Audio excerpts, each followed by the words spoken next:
Kailangan mo ba magdala ng tools? Yun na nga ba sinasabi ko. Drop chain pa. Sa Vermosa na lang ako nag-ride pero ang daming aberya. Anyways, tara samahan niyo ako mag-ride. Wait, quick fit check. Yung workout pala natin is 50 kilometers spin. Medyo mahaba kaya magbabaon tayo ng tubig. Basa.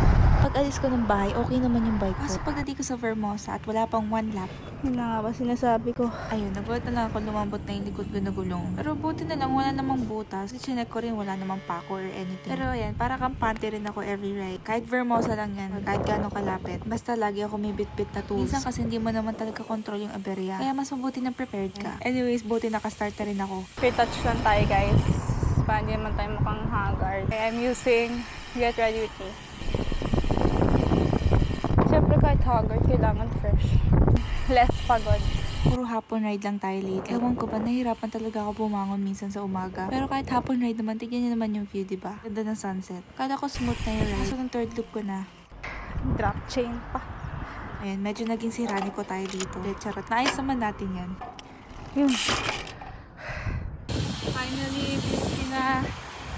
Pwede na tayo magkape.